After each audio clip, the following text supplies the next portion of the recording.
പതിറ്റാണ്ടിലേറെ നീണ്ട സംഗീത യാത്രയിലൂടെ കോടിക്കണക്കിന് സംഗീത ആസ്വാദകരുടെ ഹൃദയം കീഴടക്കിയ ആ അനുപമ ശബ്ദമാണ് എസ് ജാനകി അമ്മയുടേത്.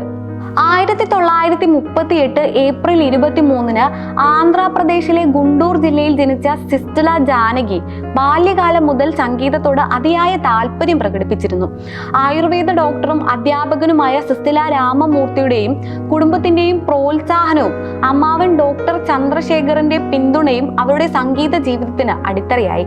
നാദസ്വര വിദ്വാൻ പൈഡി സ്വാമിയുടെ കീഴിൽ സംഗീതത്തിന്റെ അടിസ്ഥാന പാഠങ്ങൾ അഭ്യസിച്ചെങ്കിലും ശാസ്ത്രീയമായ സംഗീതത്തിൽ ഔപചാരിക പരിശീലനം നേടിയിരുന്നില്ല. എന്നിരുന്നാലും സ്വരശുദ്ധിയും വികാരസമ്പന്നമായ ആലാപനവും കൊണ്ട് അവർ സംഗീത ലോകത്തെ അത്ഭുതപ്പെടുത്തി.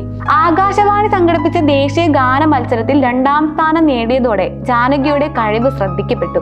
തുടർന്ന് മദ്രാസിലെ AVM സ്റ്റുഡിയോയിൽ അവസരം ലഭിക്കുകയും 1957 വിതിൻ വിളിയാട്ട് എന്ന തമിഴ് ചിത്രത്തിലൂടെ തമിഴ് ഗാനരംഗത്തേക്ക് അരങ്ങേറ്റം കുറിക്കുകയും ചെയ്തു. തുടർന്ന് തെലുങ്ക് ചിത്രം MLAയിലെ ഗാനങ്ങൾ ശ്രദ്ധിക്കപ്പെട്ടതോടെ ദക്ഷിണേന്ത്യൻ സിനിമാ സംഗീതത്തിലെ അനിവാര്യ സാന്നിധ്യമായി അവർ മാറി. തെലുങ്ക്, തമിഴ്, മലയാളം, കന്നഡ, ഹിന്ദി, ഒഡിയ തുടങ്ങി 17ഓളം ഇന്ത്യൻ ഭാഷകളിലായി ഏകദേശം 48,000 ഗാനങ്ങൾ ആലപിച്ച S Janaki English, Japanese, Arabic, German, Sinhala തുടങ്ങിയ വിദേശ ഭാഷകളിലും ഗാനങ്ങൾ ആലപിച്ച അപൂർവ നേട്ടം സ്വന്തമാക്കി. ഏറ്റവും കൂടുതൽ ഗാനങ്ങൾ അവർ ആലപിച്ചത് കന്നഡയിലും മലയാളത്തിലുമാണ്. മലയാളികൾക്ക് എസ് ജാനകി ഒരു ഗായിക മാത്രമല്ല, വികാരങ്ങളുടെ ശബ്ദമായിരുന്നു. സംവിധായകൻ MS ബാബുരാജാണ് ജാനകിയെ മലയാള സിനിമയിലേക്ക് കൊണ്ടുവരുന്നത്. തുടർന്ന് 1200-ലധികം മലയാള സിനിമാ ഗാനങ്ങൾക്ക് അവർ ശബ്ദം നൽകി.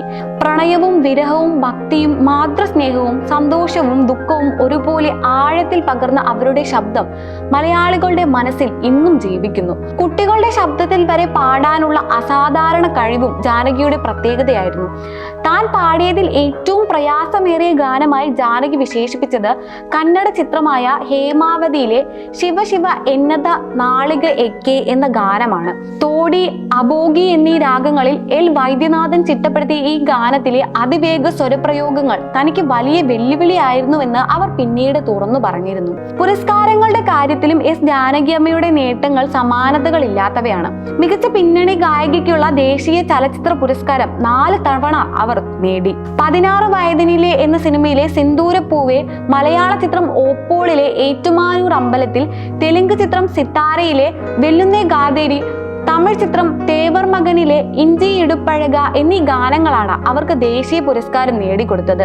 കേരള സംസ്ഥാന ചലച്ചിത്ര പുരസ്കാരം 14 തവണയും, തമിഴ്നാട് സംസ്ഥാന പുരസ്കാരം 7 തവണയും, ആന്ധ്രാപ്രദേശ് സംസ്ഥാന പുരസ്കാരം 10 തവണയും സ്വന്തമാക്കിയ ജാനകി കൈലാമണി, സുർസിംഗർ, സ്വരലയ, യേശുദാസ് പുരസ്കാരം തുടങ്ങിയ നിരവധി ബഹുമതികൾക്കും അർഹയായി. 2013 രാജ്യം പത്മഭൂഷൺ നൽകി ആദരിച്ചെങ്കിലും ദക്ഷിണേന്ത്യൻ കലാകാരന്മാർക്ക് ദേശീയ തലത്തിൽ വേണ്ടത്ര അംഗീകാരം ലഭിക്കുന്നില്ലെന്ന നിലപാടിൽ പ്രതിഷേധിച്ച് ആ ബഹുമതി അവർ വിനയപൂർവ്വം നിരസിച്ചത് വലിയ ചർച്ചയായിരുന്നു. വ്യക്തിപരമായ അംഗീകാരത്തെക്കാൾ കലാകാരന്മാരുടെ അഭിമാനത്തിനാണ് അവർ പ്രാധാന്യം നൽകിയതെന്ന് അന്നത്തെ തീരുമാനം വ്യക്തമാക്കിയിരുന്നു. ഗായിക എന്നതിലുപരി ഗാനരചയിതാവും സംഗീത സംവിധായകയുമായും എസ് ജാനകി പ്രവർത്തിച്ചിരുന്നു. നിരവധി തമിഴ്, തെലുങ്ക് ചിത്രങ്ങൾക്കായി ഗാനങ്ങൾ രചിക്കുകയും സംവിധാനം നിർവഹിക്കുകയും ചെയ്തു. 1959 വി രാമപ്രസാദിനെ വിവാഹം കഴിച്ച ജാനകി അമ്മയുടെ സംഗീത യാത്രയിൽ ഭർത്താവ് വലിയ പിന്തുണയായിരുന്നു.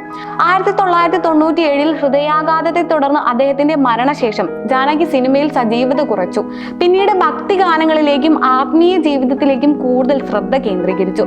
ഏകമകൻ മുരളീകൃഷ്ണയുടെ മരണശേഷം പേരക്കുട്ടി അപ്സരയുടെ കൂടെയായിരുന്നു മൈസൂരിലെ താമസം. 2017 ഒക്ടോബർ 28 മൈസൂരിലെ മാനസ ഗംഗോത്രി ഓപ്പൺ എയർ ഓഡിറ്റോറിയത്തിൽ നടന്ന സംഗീത പരിപാടിയിലൂടെയാണ് എസ് ജാനകി സിനിമാ ഗാനങ്ങളോടും പൊതുവേദികളോടും ഔദ്യോഗികമായി വിട പറഞ്ഞത്.